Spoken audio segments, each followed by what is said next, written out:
Hello, friends. Hello.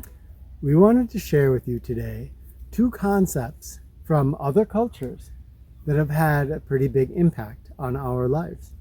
So it's winter. It doesn't look like it right now, but it's almost Christmas.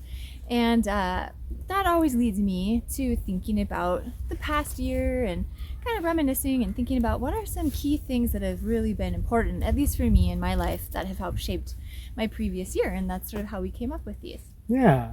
Now these hail from two different cultures. Now the one is, you probably know, Rebecca has a lot of Norwegian blood. So she's a Norse girl. And in that Norse tradition, there is this concept or idea of Hygge. It's called Hygge. It's particularly well known amongst the Danes in Denmark. They're supposed to be one of the happiest, or if not the happiest country in the world. And a lot of times that's attributed to this concept of Hygge. Hygge is Hygge, and it's a concept of coziness, but it's not just coziness, it's also jovialness, friendliness, feeling of warmth and of sharing. And so that's been something that has entered our life quite recently, but had a really profound effect. And the other one comes from a culture that we got to immerse ourselves in for a little while. And that is the idea of aloha. And that one you probably are more familiar with, but we're going to go deeper into both of these today. Hi friends, my name is Kenton Whitman, and together with my family, we aim to share wilderness skills, mindfulness practices, wild edible plants, family adventures, and skills that break you free from the limits of civilized life. Join us by subscribing to our channel and joining our YouTube family. All right, Hygge, coziness. So first of all, I just have to say, this channel, we're always talking about making yourself uncomfortable. It kind of sounds like you're talking about making ourselves comfortable. Well, I mean, in a way, yes, but one could also say being comfortable in nature. It's a place where you feel contentment. So the idea of the coziness is eventually to feel a sense of contentment with your life, with the situation you're in. A lot of times, yes, that means candles and warm tea and visiting with friends, but it could also mean being content within your nature. I find a hike to have that concept for me, where I feel immersed and connected with, cozy almost, you might say, with the woods I'm in or the animals I see. I feel like when you usually hear people talk about this, it's always revolving around that indoor kind of concept. Not always, but most of the time. And so as you say, this idea of that candlelight, of some good kind of, what would you call that food, kind of Comfort food? Comfort food, yeah. And good friends and telling stories around a fire. So that invokes the feeling of it. But for Rebecca and I, it's not so much about creating a setting as it is about cultivating a feeling. Now, even though we're often talking about discomfort, I'm thinking about the forest monks and how we would find out again and again that when people were exposed for long periods of time to extreme discomfort, sometimes you can start to shell off from the world. But when you have a place of comfort from which to go out and adventure, then you start to adventure more and more. Now, comfort, of course, can suck us in, but the Hygge is not American style comfort of sitting and watching a TV and distracting your mind. Instead, it's an immersion comfort. And there's a huge difference there between distraction comfort and immersion comfort. Oh, do For tell. me, Hygge is very much immersion based. Do tell. So the American style, we know what that is. You sit on your lazy boy chair and drink a cheap beer that tastes like pee, and you watch. Hey, you might be insulting some people out there. I'm sorry if Miller Lite is your favorite beer. I'm so sorry. And you watch some movie and And there's this comfort, but really what you're doing is you're kind of shutting down your mind and just going off into a distraction land. Now, with Hygge, we are immersing ourselves. We're sitting down. Let's use that classic example of some candlelight. Light the candle, and there's a mindfulness about it, being aware of that. Candlelight itself and firelight tends to invoke mindfulness and a sense of presence. And you're with people, you're talking with people, engaging in stories and sharing memories. You're eating food, you're probably really tasting it, because everything right there revolves around that experience. You take it out here into nature, I can just plow through nature thinking about what I've got to get done today, or I can be immersed in the experience. And for me, that's Hygge, that immersion. I wanted to talk a little bit about plowing through and getting things done, because for me, the Hygge concept has led me to ask, okay, what really needs to be done today? Can I take a pause in my day to experience some contentment? Because I'm going to talk about the standard American mindset.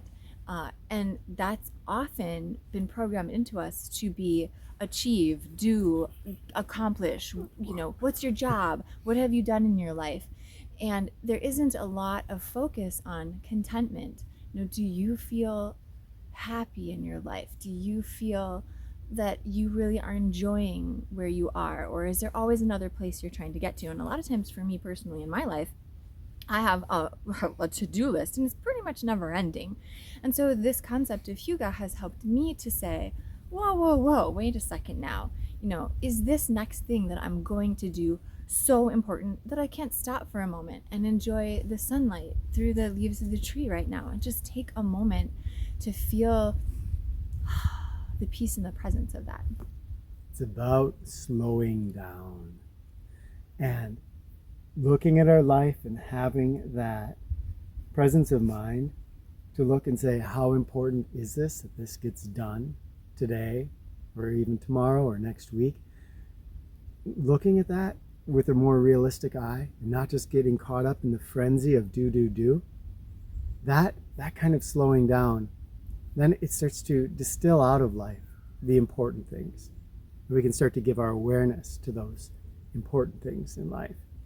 And I think it is also an unplugging. I mean, we are talking about going for a hike and being in your senses. We are talking about lighting a candle, reading a good book by the fire, sharing some stories with friends.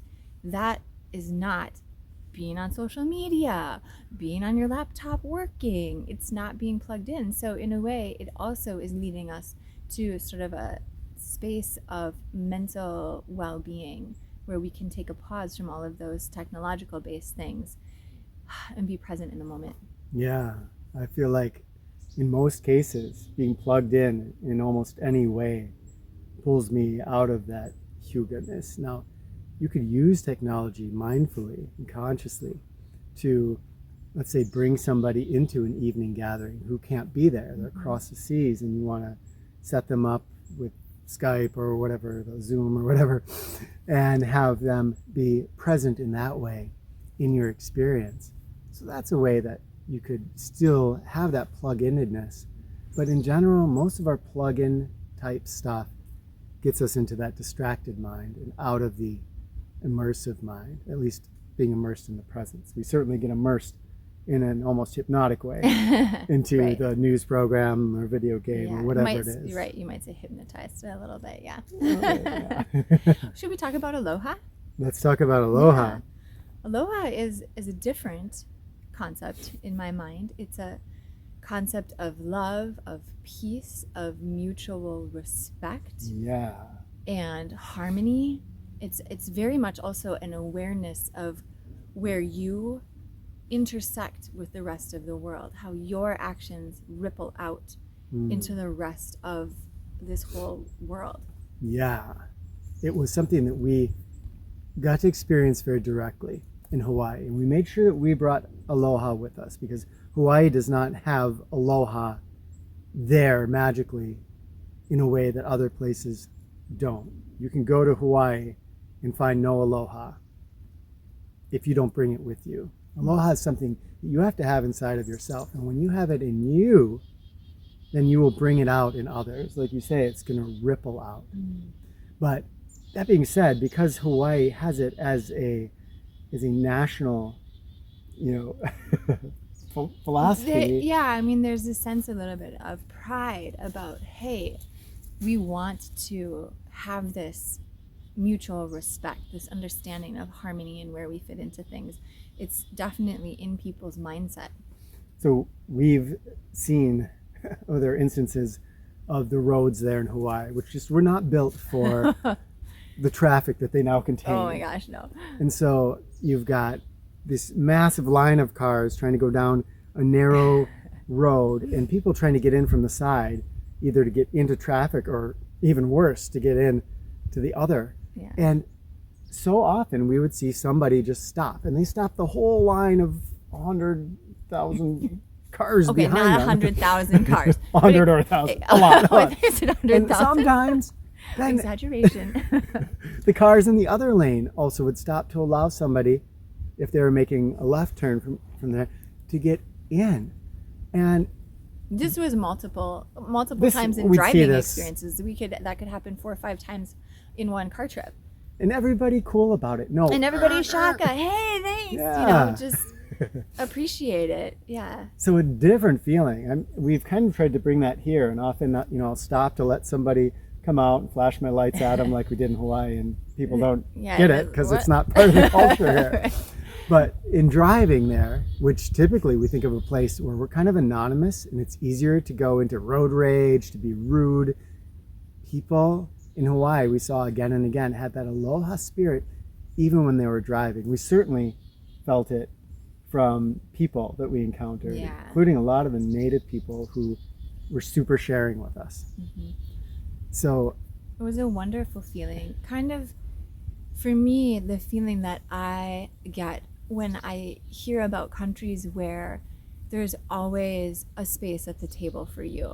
I mean, I think you experienced that in Nepal. Yes. Where you show up and this person doesn't know you, but they're hosting your brother, and you're his family.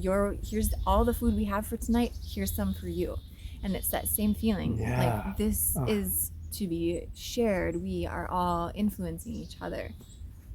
And I think it could be in contrast to, don't want to negatively characterize the United States, but there's that concept of individualism, and sometimes that can override what we might call aloha.